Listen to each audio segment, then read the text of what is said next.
acreditamos que a glória do Senhor encherá este lugar, encherá as nossas vidas. Neste momento,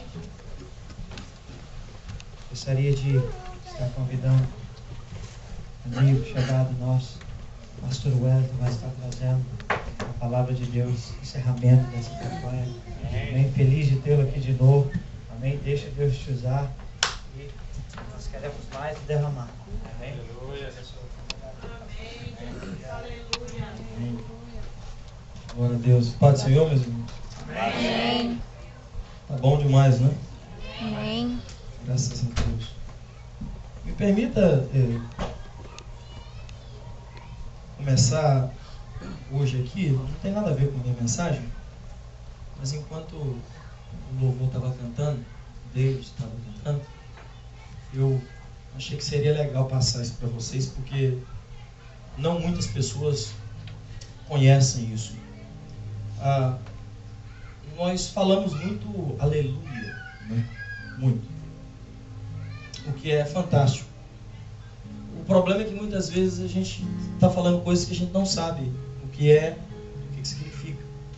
Então, na nossa cabeça ocidental, na nossa mente, no nosso português, a gente julga que aleluia é uma palavra. Mas na realidade, aleluia, em hebraico, é uma frase completa. Então, algumas Bíblias que nós temos trazem na parte de cima, ao invés de aleluia, louvai ao Senhor. Vocês já devem ter percebido isso. A razão é simples. É que essa palavra vem da raiz de um verbo, halel. Fala assim, halel. Halel. Halel é um verbo que é mais ou menos o seguinte: você deve dizer a alguém que ele é grande, que ele é magnífico. Você deve exaltá-lo, a glória para ele. Então, quando você diz Halel, é você. É você. Não você, eu, mas você, outra pessoa. Ok? Yah é a menor forma do nome de Deus. Então, Yah é o nome de Deus. Você diz Jeremiah, eu gosto mais do inglês, Jeremiah, Isaiah, esse Yah é a menor forma para o nome de Deus. Então, é o nome de Deus. Então, o que significa então? Então, você está dizendo assim, você, que é né, do Alelu, você diga a ele, Yah, Deus, que ele é grande. Então, quando você está dizendo aleluia, não é na verdade uma forma direta de adorar a Deus, mas uma forma indireta, porque na realidade, quando você diz aleluia, você está dando uma ordem para outro alguém dizer a Deus que ele é grande. Então, a adoração está no fato de que você está dando glória para Deus, porque está falando para os outros adorarem a Deus. Então, agora muda.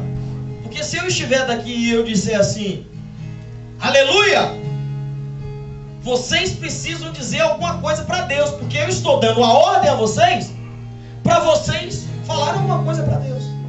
Então, se eu disser daqui, aleluia, se eu estivesse dizendo assim, ei, você que está aí, diz para ele que ele é grande, então você vai dizer, magnífico, exaltado, poderoso, glorioso, amoroso, infinito, não há ninguém como tu. Então, quando você diz aleluia, na verdade, irmãos, é um tipo de testemunho verbal que aponta para aquilo que Deus é. Então, agora você já sabe, todas as vezes que alguém, se olhar para alguém vai falar assim, aleluia. Amém? E é por isso que nós não devemos dizer aleluias. Aleluias. Está errado. Ok?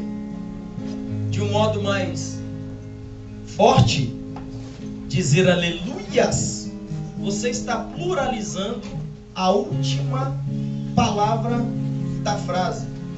E qual é a última palavra que você está pluralizando então? Você está dizendo Yas. Não tem Yas, tem Yah. Amém? Então não aleluias, mas aleluia. Ok? Amém? Amém. Vamos lá então. Senhor Jesus,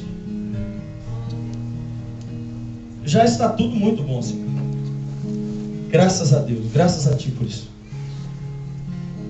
Agora chegou o momento que os Seus filhos, e eu também, Senhor, mesmo sendo pregador, queremos, e mais do que querer, nós carecemos e precisamos ouvir a tua voz, Senhor, tua palavra, a tua vontade para nós. Queremos e precisamos conhecer mais de ti nessa manhã. É uma necessidade, ó Deus, existencial que todos nós aqui temos. Ninguém pode viver sem te conhecer. Ninguém pode viver verdadeiramente sem saber quem o Senhor é e o que é que o Senhor faz e o que é que o Senhor está fazendo por nós. Nós precisamos disso, Senhor. Então, por favor, meu Deus, fale conosco. No nome de Jesus. Amém. Queridos, eu tenho aprendido com a vida que não existe nada pior para um relacionamento do que desconhecer a identidade da pessoa com a qual você se relaciona. Não existe nada pior para um relacionamento do que estar em um envolvimento com alguém e não conhecer essa pessoa, ou achar que se conhece essa pessoa e se descobrir mais tarde que na verdade você não a conhecia. Não tem nada pior do que isso.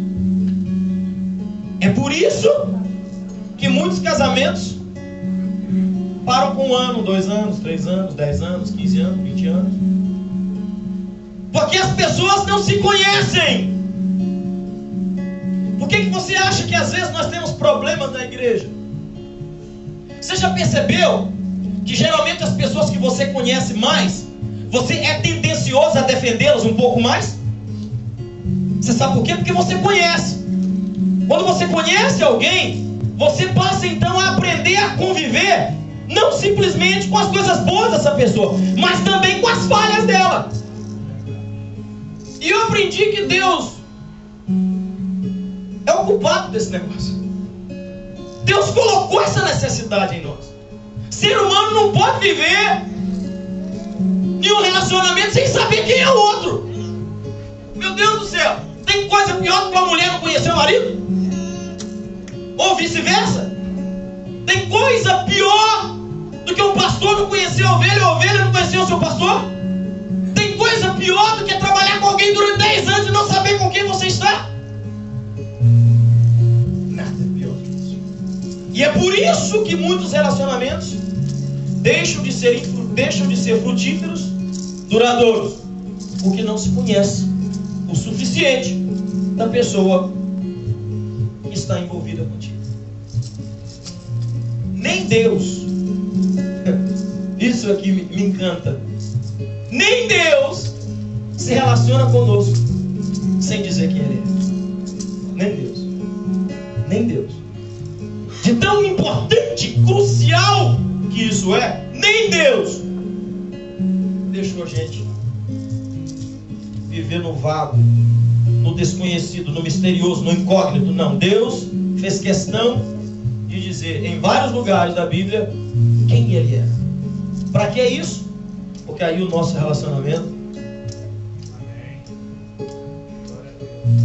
quando você sabe quem Deus é, você sabe o que é que você significa para Ele. Quando você sabe quem Deus é, você sabe o que Ele é capaz de fazer com você. Quando você sabe quem Deus é e você erra, você sabe o que é que Deus pode fazer. Sim ou não? E hoje nós vamos aprender um texto na Bíblia, um lugar em que Deus falou assim: isso aí sou eu. Amém? Abra comigo, por favor, Evangelho de Mateus,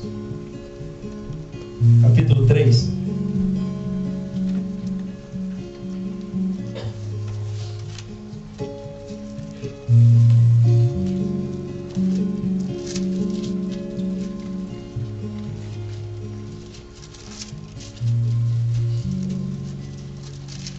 Versículo 13. até o versículo 17, se você puder se colocar de pé.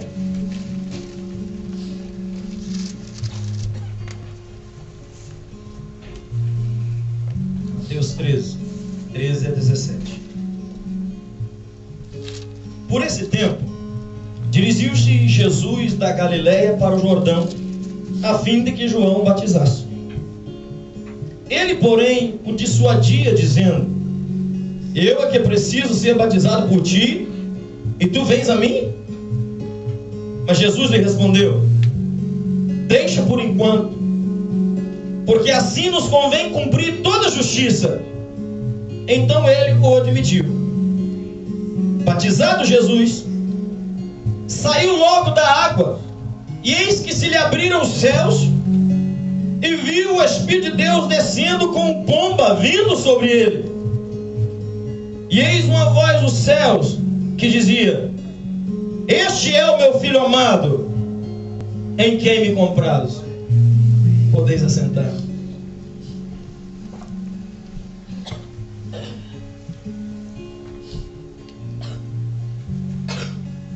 Querido, que situação tremenda e maravilhosa. João Batista é o último profeta da antiga aliança. E na verdade o precursor de Jesus é aquele que passou o bastão para Jesus. E o início do passar o bastão começou aqui, nesse texto, nesse momento, nesse episódio, enquanto João batizava no deserto. E isso daqui, esse texto, na verdade, ele é tão cheio de novidade, cheio de coisas extraordinárias, que seria impossível alguém pregar 3 vezes, 4 vezes, 5 vezes e explicar tudo que está aqui. Impossível. E vocês vão ver hoje. Impossível.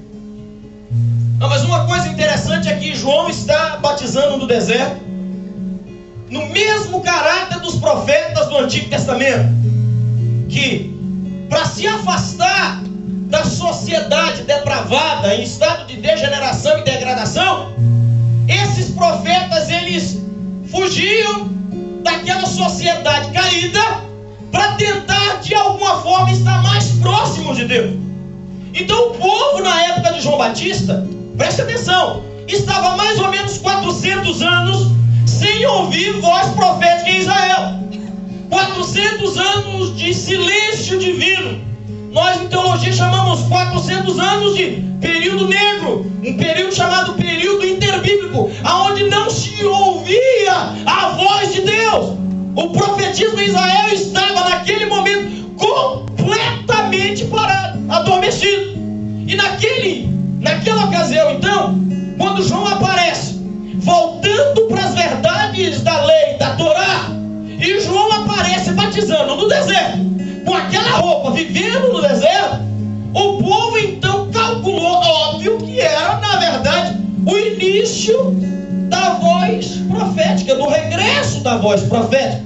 João Batista, alguns pensam que ele participava daquele povo chamado essênios. Vocês sabem que os essênios, eles eram uma comunidade muito sectarista. Então, eles não queriam nem mesmo viver dentro da cidade de Jerusalém. Eles se afastavam porque, se julgando muito puros, eles não podiam ficar no meio das pessoas, porque senão ia ficar o quê?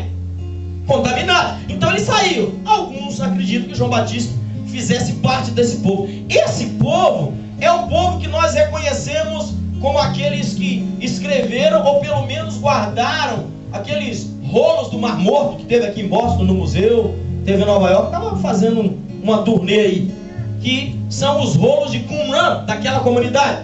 Então João Batista estava lá. Então o deserto, querido, é essa parte que já começa a ficar gostosa, porque deserto era algo muito sugestivo. O deserto, na Bíblia, e no caso de um profeta, era algo sugestivo demais. Por quê? Porque o deserto, a pregação no deserto e a adoração no deserto estava apontando para um novo êxodo. Eu posso ouvir um glória a Deus aí? O povo de Israel, quando saiu do Egito, vocês se lembram qual é a palavra de Moisés para Faraó?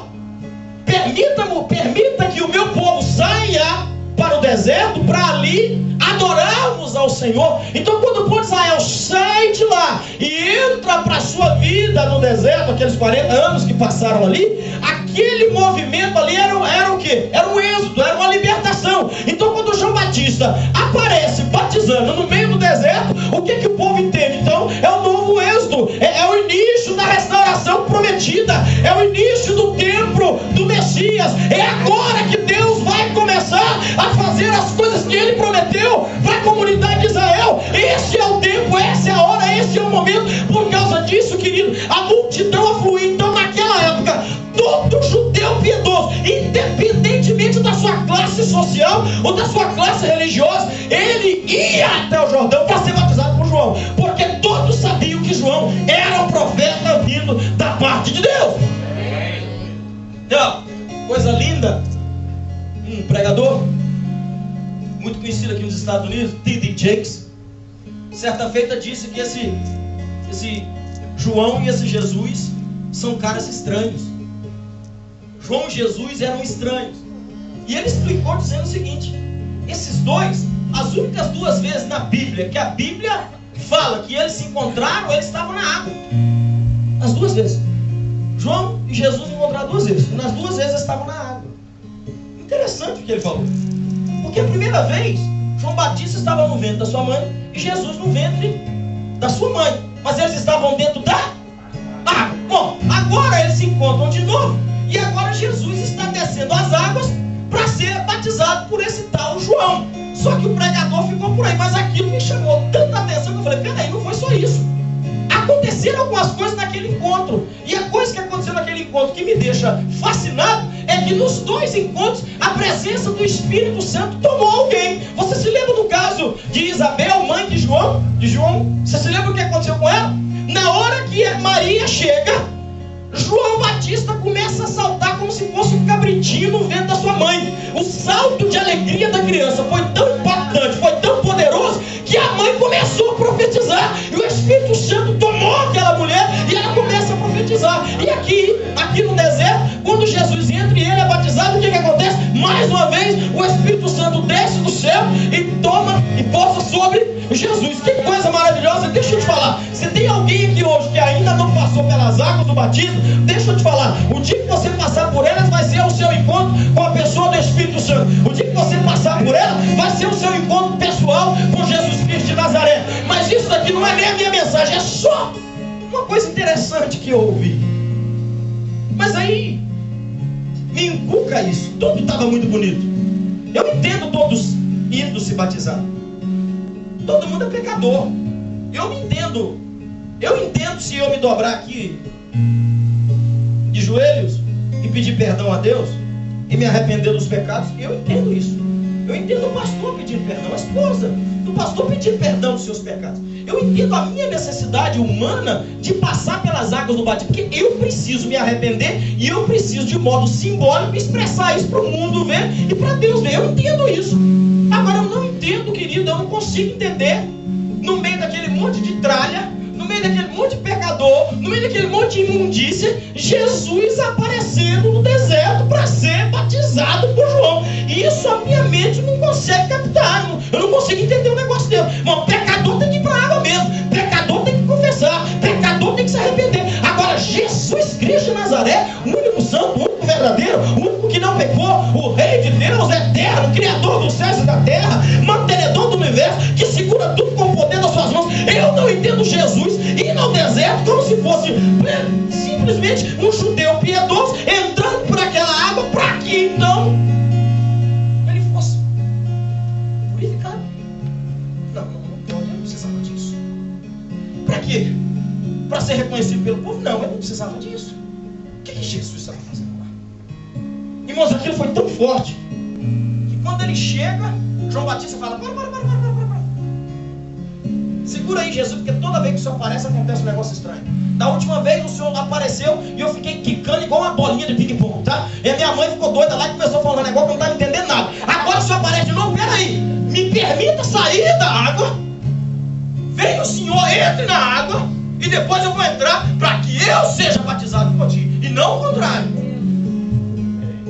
João Batista se assusta e Jesus disse assim para ele: deixa isso por agora, porque nos convém cumprir toda a justiça. Não, então a pergunta vem: por que é que Jesus de Nazaré então foi se batizar no Jordão. Me permita responder a primeira coisa, ilustrando isso. Meu irmão, como minha mãe é cidadã, então, meu irmão não só já tinha feito a aplicação para sua documentação, como ele tinha, obviamente, chances e estava vivendo legalmente aqui nos Estados Unidos. Mas a sua esposa não estava na mesma condição. Você sabe que brasileiro que está com problema com a imigração, quando ele ouve alguém falar assim, ó, tem um advogado ali que é bom para rachar, mas vai a bufuca atrás do cara. E lá em Boston tem um camarada, talvez alguém já ouviu falar, ele se chama Losco. O cara é bom demais. Bom, é bom. O pessoal talvez da área de frente não conhece muito, mas quem é do lado de lá conhece, o cara é bom. Então, elas vão com ela e mais o meu irmão, minha cunhada do meu irmão, vai com aquela expectativa e joga aquela parafernália de papel tudo em cima da mesa dele, pá! E ela diz o caso dela. Ele olhou nos olhos dela e disse assim para ela: I'm so sorry, I can't represent you. O queixo caiu. Ela falou, meu irmão falou, como assim? Meu irmão mandando, mas como assim? Eu não posso representá-lo. Porque não tem nada na lei. Você sabe que toda lei tem brecha. Todas. Para um advogado de imigração que vai pegar sua grana e dizer assim, eu não vou te representar porque o seu caso é caso perdido. Eu não posso te representar. E no final ele diz assim, que isso vai pegar mal para mim.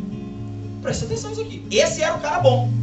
Mas o cara bom, mesmo sendo bom, naquela circunstância ele diz para ela, eu não posso te representar de modo algum que vai ficar mal para mim. Vamos voltar para a minha história agora. Você quer saber por que Jesus entrou na água do batismo?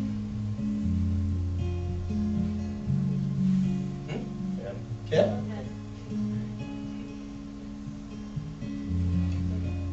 Para ajudar eu e você em nossa causa perdida. Sabe por que Jesus entrou na água do batismo? Porque ninguém mais teria coragem de entrar naquela água. Você sabe por que Jesus fez aquilo?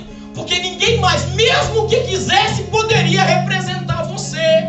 Você sabe que Jesus, quando entra naquela água de batismo, Jesus estava dizendo ao Pai, Pai, eu aceito esse negócio, eu vou representá-los diante da corte celestial, diante do teu trono. Eu quero representá-los, eu quero, Senhor, eu quero, papai, eu vou representá-los. Se o Senhor me aceitar, sabe qual que é a voz do céu? Quando Jesus chega e diz, papai, eu posso representar a voz do céu, do grande juiz de toda a terra, é você sim, meu filho, você eu aceito. Eu não aceito outro advogado algum, eu não aceito ninguém mais. Não há ninguém que possa chegar diante de mim para representar ou apresentar o homem. Mas você, meu filho, se você eu aceito, se você eu aceito. Que coisa maravilhosa é saber que o meu Jesus, mesmo se algum advogado quisesse ser representado, ele não seria aceito. Mas o meu Jesus, você sem pecado, você é rei, você é filho de Deus, você é amoroso, você é gracioso, por fazer a vontade do Pai. Quando ele entra naquela água, nós passamos a ter um representante. A nossa causa que estava perdida foi ganha, porque Jesus de Nazaré entrou na água e disse, papai, eu estou na parada, eu irei por eles, glória ao nome de Jesus. Você sabe por que na igreja que nós deveríamos dar mais glória a Deus quando se fala de Jesus? Mais do que uma profecia sobre um futuro brilhante, mais do que alguma coisa para nos curar, porque a nossa alma, ela é eterna, e foi justamente por causa dela e de um futuro corpo glorificado que Jesus entrou naquela água. Quando ele entra naquela água, o diabo tá, peraí, agora e agora? Acabou. Adão falhou como nosso representante. Vocês sabem quem que deveria ser luz das nações? Israel. Israel falhou miseravelmente na sua missão. Jesus, quando entra na água, ele torna real o que era uma irrealidade. Quando Adão e Israel tentavam nos representar diante de Deus. A sua causa não é perdida. Você sabe por que as portas dos céus estão abertas para você? Porque Jesus Cristo de Nazaré aceitou representar você. Irmão, se tem uma coisa que ser humano nenhum na vida gosta disso aqui. Você é capaz de ajudar pessoas.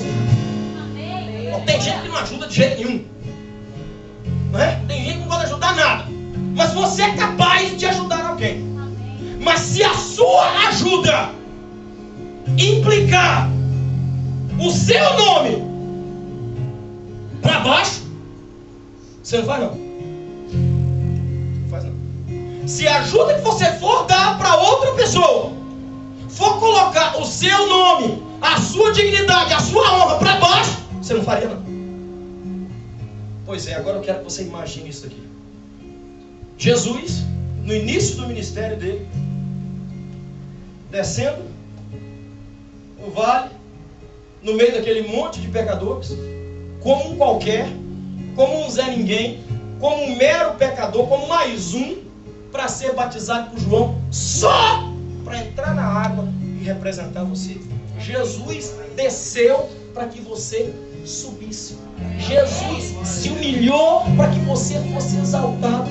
Jesus sofreu para que você tivesse, sabe o que? Esperança e cura.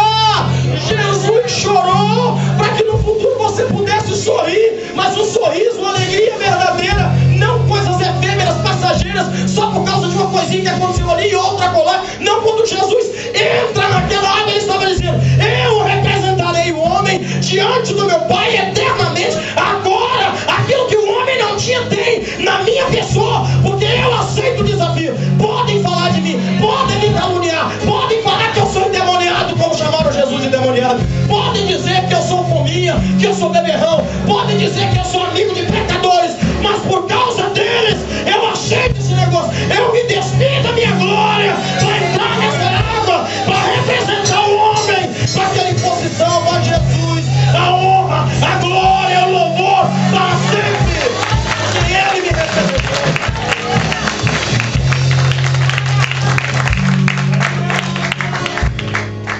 De modo que acontece assim. Sabe quando você dobra o seu joelho para orar?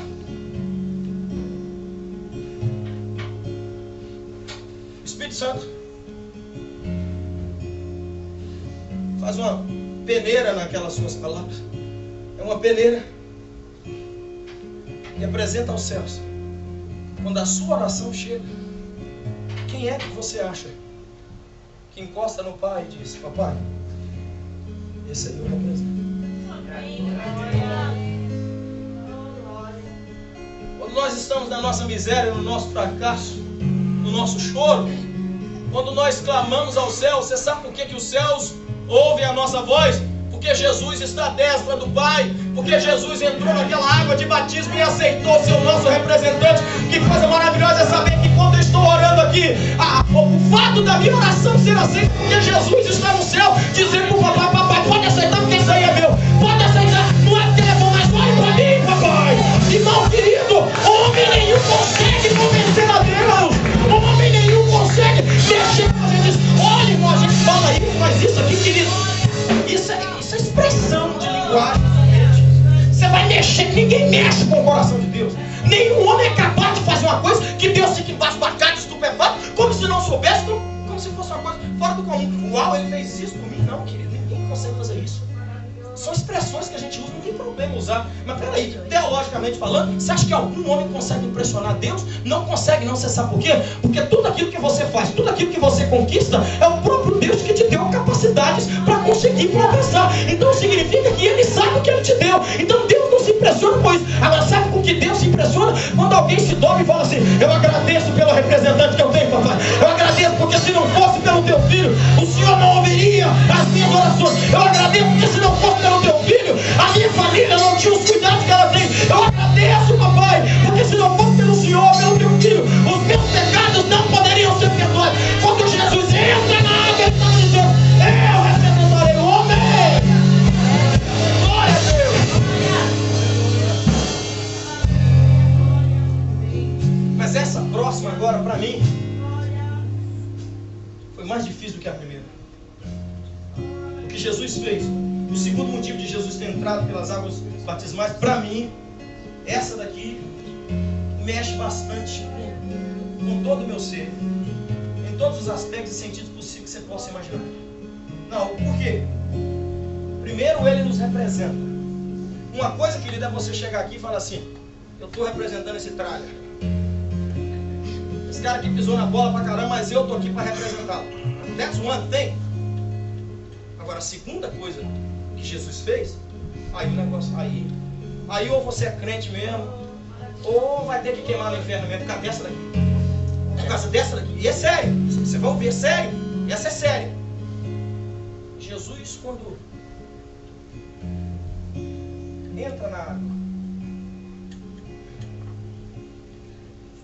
ele estava se identificando com você, com a sua miséria, com o seu fracasso, com a sua condenação. Não, isso é sério. Não, a gente usa muito essas duas palavras no nosso vocabulário: simpatia e antipatia. Tem gente que ama a palavra antipatia. Uma pessoa que eu conheço, eu nunca ouvi tudo que ela vai falar alguma coisa que é a palavra antipatia. Parece que ela não gosta do povo, acha que todo mundo é antipático, acha que a situação é antipática, é uma coisa incrível. E tem pessoas que gostam da palavra simpatia. Mas existe uma palavra que nós não usamos muito no nosso dia a dia. E essa palavra é empatia. Então, empatia é quando eu me identifico com a dor de outro alguém. Empatia é, ele está sofrendo e a dor dele é tão grande que eu vou sofrer com ele. Você quer ver uma coisa? Quantas mamães nós temos aqui hoje? Levante a mão. Mamães, todas as mamães. Eu vou te fazer uma pergunta, porque a mamãe, eu mesmo sendo pai, eu reconheço que a mãe está um pouquinho na frente da gente nesse quesito aí, de emocional, nesse quesito de saber o que é manter uma criança aqui dentro. Papai, nosso amor amor de mãe é um negócio meio, é uma conexão meio diferente. Me responda isso, mamãe. Quando o seu filho sofre, seja lá do que for, como é que o seu coração de mãe fica?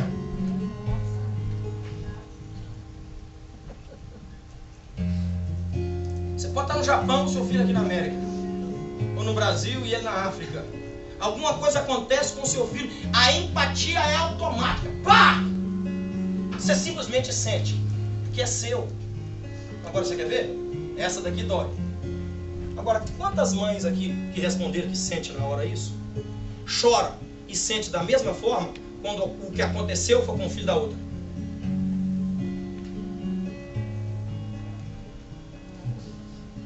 Imagine que as nossas crianças estão brincando ali fora. Alguém entra correndo e diz assim: não, uma criança ele acabou de quebrar a perna em 3 pedaços, em 3 lugares. Você sabe a primeira coisa que você vai pedir a Deus? Que não seja o meu. Você chega lá fora, você vê o filho de outro com a perninha quebrada, você abraça o seu filho, chora como se...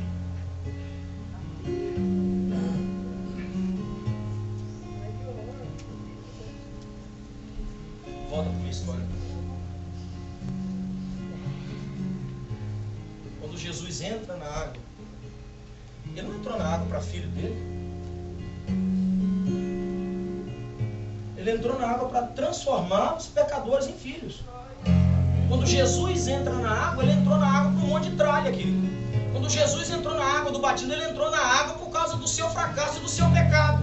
Por causa da sua inconsistência como ser humano. Por causa dos seus pensamentos mal, dos seus julgamentos e pressupostos. Quando Jesus entra naquela água, Jesus está falando assim. Agora ele diz assim: papai, eu represento a eles. Agora Jesus não está falando eu represento. Jesus está dizendo assim, quando ele entra na água, ele está dizendo: papai, eu agora sou um deles. Glória ao nome de Jesus.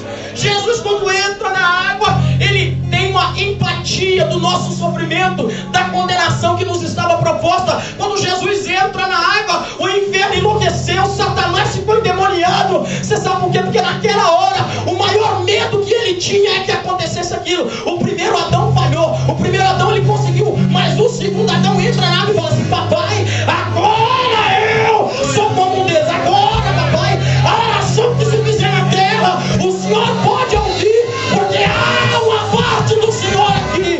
Louvado seja o nome do Senhor. Agora a coisa fica mais gostosa. Aleluia. Você sabe quando você está orando e Deus olha para você, a outra era. A representação é, você ora e Jesus está lá ao lado do Pai falando: papai, esse é nosso. Agora na identificação mudou. Guarda essa, se quiser, escreva isso no seu coração, nas tábuas do seu coração, ou no caderno mesmo. Depois que Jesus representa e ele entra na água, Quando Deus olha para o pecador, adivinha quem ele vê? O reflexo de si mesmo. Não, segura. Depois que Jesus entra na água, Deus estava olhando para baixo e vendo aquele monte de pecador. Agora, depois que Jesus entrou na água, Deus olha... Como é que é o seu nome, irmão? Nadir. Deus olha para Nadir e vê o reflexo dele nesse pastor. Como assim? Querido, você não entendeu até hoje o que significa o sangue de Jesus está espargido sobre nós? O sangue de Jesus está sobre nós. Todas as vezes que Jesus, agora que Deus olha para um pecador, ele vê o sangue real, ele vê a própria divindade, ele vê a si mesmo naquele lugar. Que coisa maravilhosa, mas também terrível esse negócio. Porque agora quando Deus olha para mim, se Deus olha para mim, eu sendo pecador, eu seria destruído. Mas quando ele olha para mim, não olha mais para o pecador, para o miserável, ele olha para aquele que se identificou comigo, ele olha para o seu próprio filho, ele olha para o sacrifício, ele olha para a santidade dele, ele olha para aquele que fez a vontade do Pai, ele olha para si mesmo. Aleluia! Glória ao nome de Jesus. Você pode dar glória a Deus aí? Jesus se identificou com você.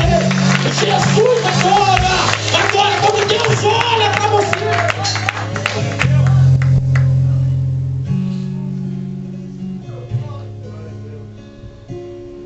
às 3 horas da manhã, você agora, papai, deixa eu fazer uma pro papai agora. Tem alguém tocando a campainha?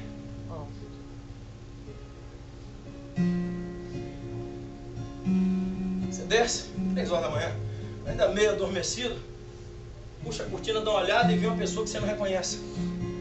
Você vai abrir a porta? Homens, papais, você vai abrir a porta? Mesmo que ele diga assim, eu sou amigo do seu filho, do jeito que as coisas estão no Brasil, você nunca viu, você não conhece, você nunca ouviu seu filho falar dele. Abre a porta para mim, eu sou amigo do seu filho. Você vai abrir a porta? Não tem que ser. Mas imagine que na hora que você olha, continua com a porta fechada, o telefone toca. Você atende o telefone. Seu filho, pai, que você tem como é o nome do seu filho? Você tem filho? Não? Podia dormir sem essa hoje. Podia dormir sem essa. Falta de informação é terrível. Preciso te conhecer melhor, meu pastor. Então é assim. Ok, vou ter que ir com ele mesmo. Não. Mas esse aqui me bateu mais, né? Sorry, man. Onde que eu estava mesmo? O telefone tocou. Seu filho liga. Eu diz assim, papai, mamãe, o rapaz que está aí foi eu quem veio porque está precisando de ajuda, ele é meu amigo. Você deixaria um amigo do seu filho entrar na sua casa? Pois é. Quando Jesus entra na água do batismo, Jesus falou assim, papai, esses que creram no meu nome são meus amigos, deixa-os entrar.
família, ou para o meu pastor, ou para alguém que eu conheço dentro da igreja. Eu não consigo nem olhar na cara dele. Mas agora imagine como é que Jesus, todo santo, todo poderoso, vai entrar naquela água para se identificar com esse miserável aqui. Oh, Jesus. Aí, na hora que ele sai da água, nossa, essa parte é... O céu abriu.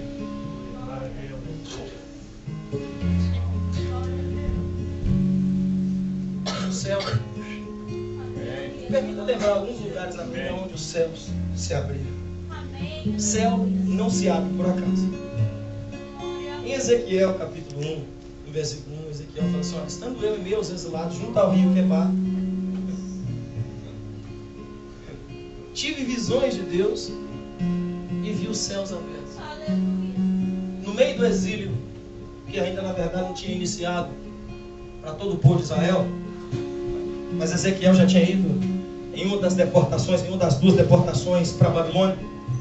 Então, ele no meio daquele acontecimento fatídico, em meio daquela intempérie, daquela agrura, daquela desgraça pessoal e nacional, Ezequiel vê o céu aberto.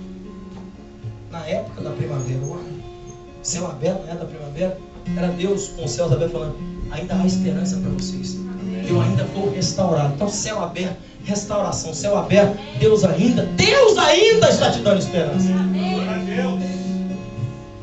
Malaquias diz que as comportas do céu se abririam sobre quem?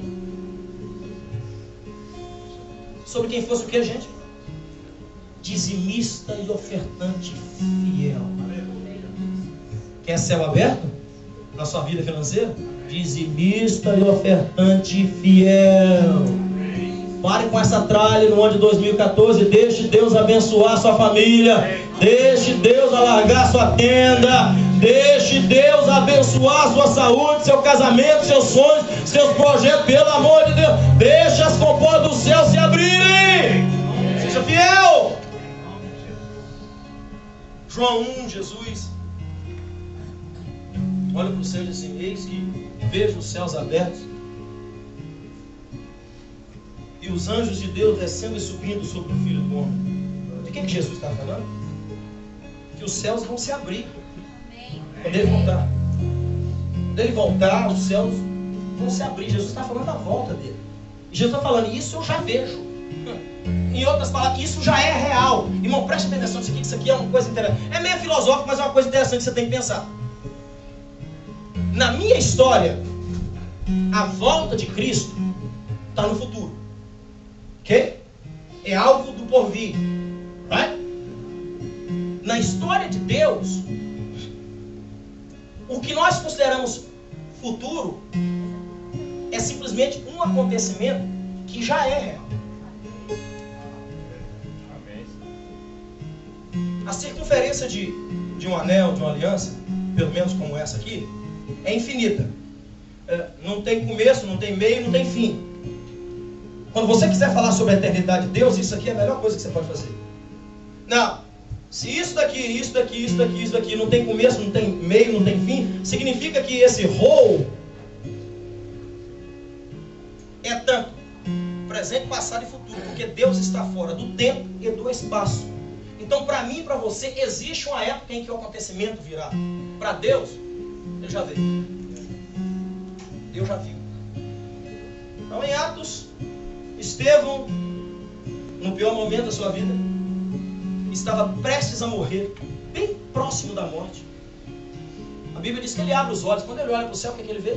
Nossa, essa. Você está morrendo por causa do nome de Jesus. Você olha para o céu. Olha como que Jesus está. De pé, com os braços abertos, te esperando. Quer uma palavra sobre isso? O sofrimento que você passa aqui por ser cristão, por ser filho de Deus, vale a pena. Não é em vão. Todas as coisas que você se priva, que você se abdica, que você se abnega por amor a Jesus Cristo de Nazaré, vale a pena. Porque vai chegar o dia, querido, que você vai querer entrar num lugar e Ele vai estar de pé, com os braços abertos e vai dizer para você: meu filho,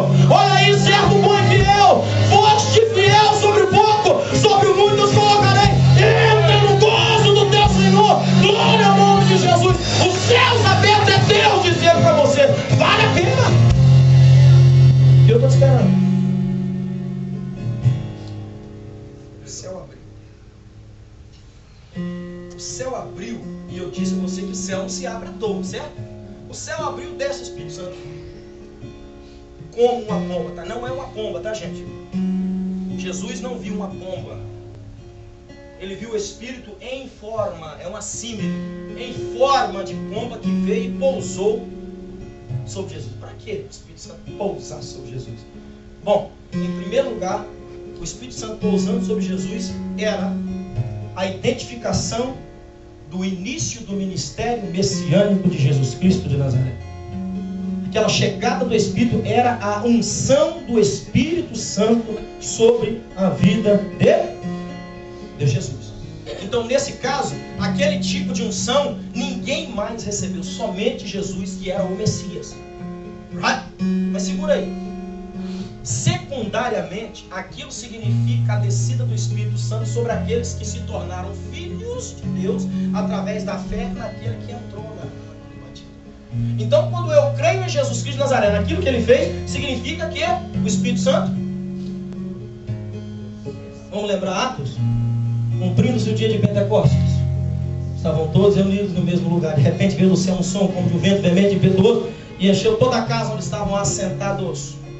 Foram vistas línguas repartidas como que de fogo, que pousou sobre cada um deles. Todos foram cheios do Espírito Santo e começaram a falar em novas línguas, conforme o Espírito Santo lhes concedia que falassem. Você sabe que hoje aqui tinha uma multidão aqui, um povão aqui falando em língua, chorando, tendo experiências com Deus, porque Jesus entrou na água do batismo, abriu os céus, o Espírito Santo então a partir daquele momento estava disponível para todos quantos creem em Jesus de Nazaré. Quer poder do Espírito Santo? Não tem como ter isso se não tiver Jesus de verdade na vida. Tem que ter Jesus. A fé é crucial para que o Espírito Santo desça.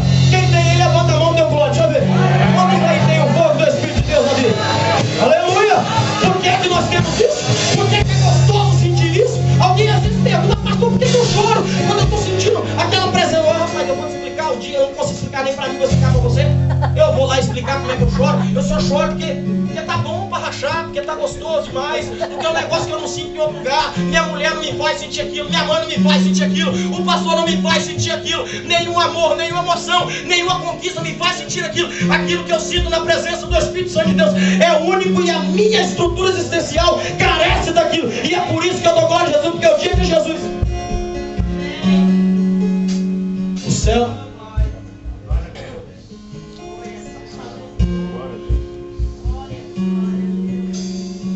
Aí vem a parte final, que é o tema desse texto todo.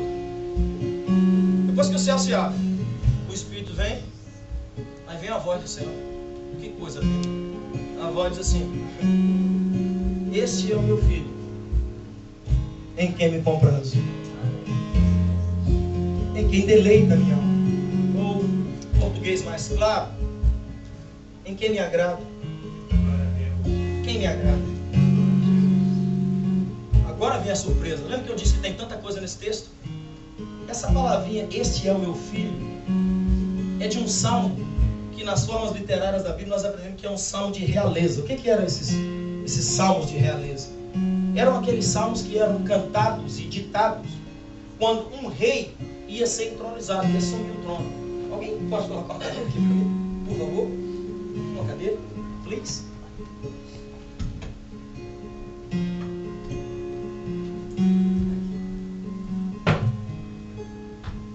Então, olha só, todas as vezes que um rei em Israel, em Judá, ia ser colocado no trono, existia a liturgia.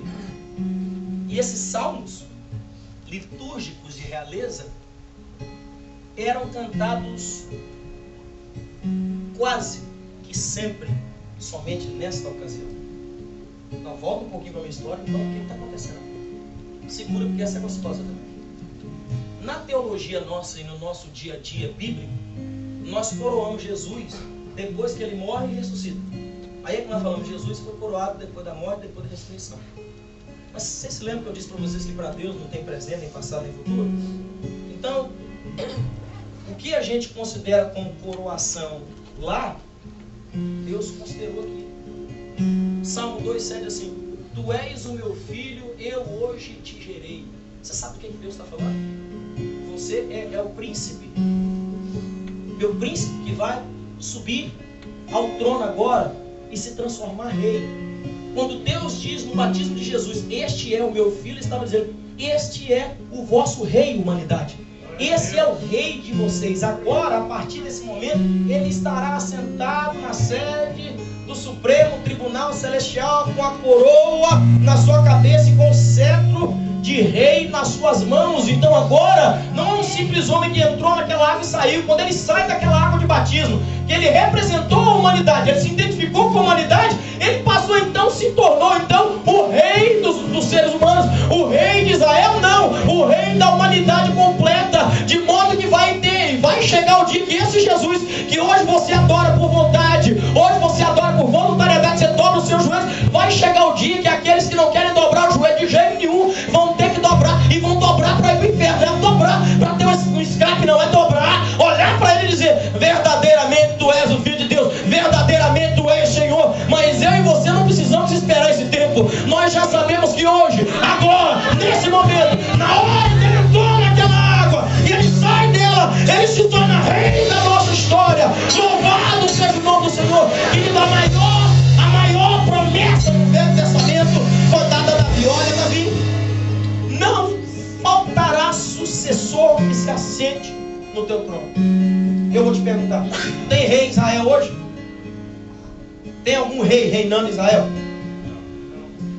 Desde o exílio babilônico, destruição de Israel, de Judá, em 586 ou 587 a.C., não houve mais rei que reinasse lá. Quem é que está reinando?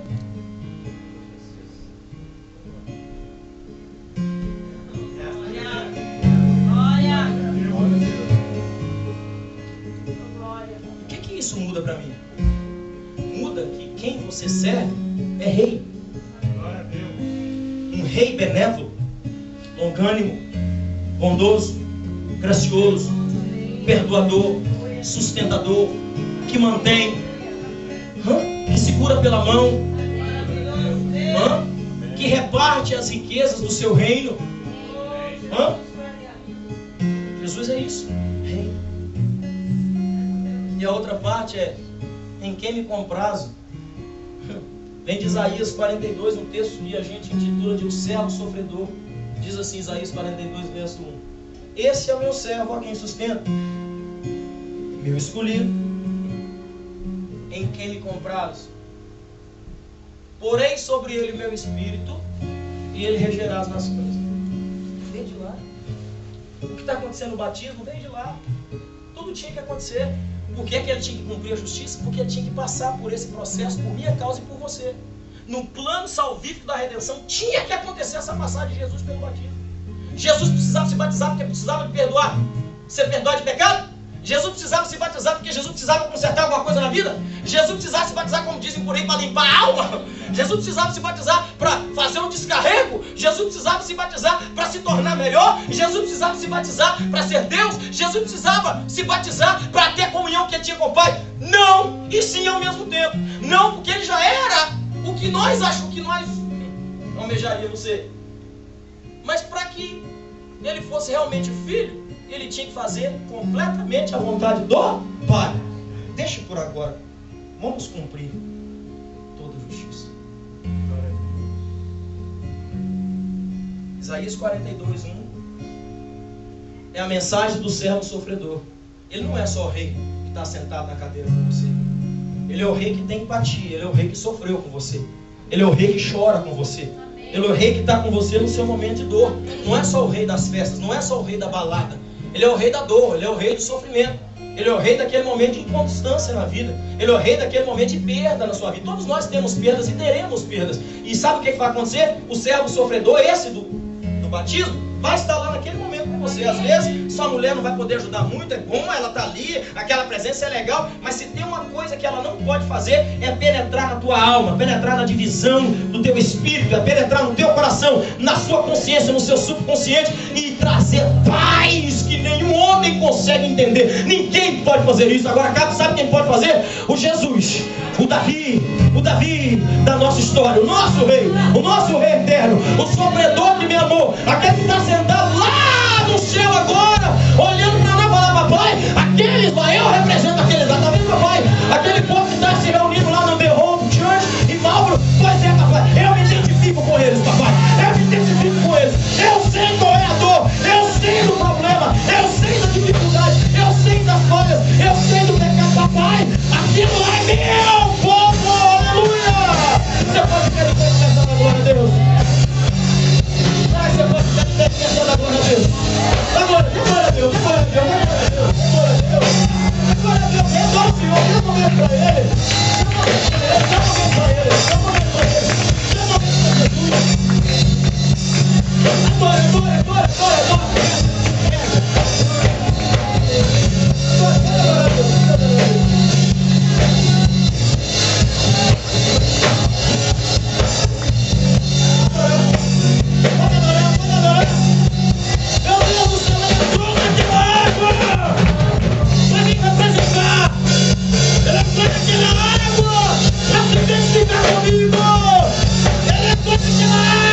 Vai iniciar um reinado maravilhoso na terra.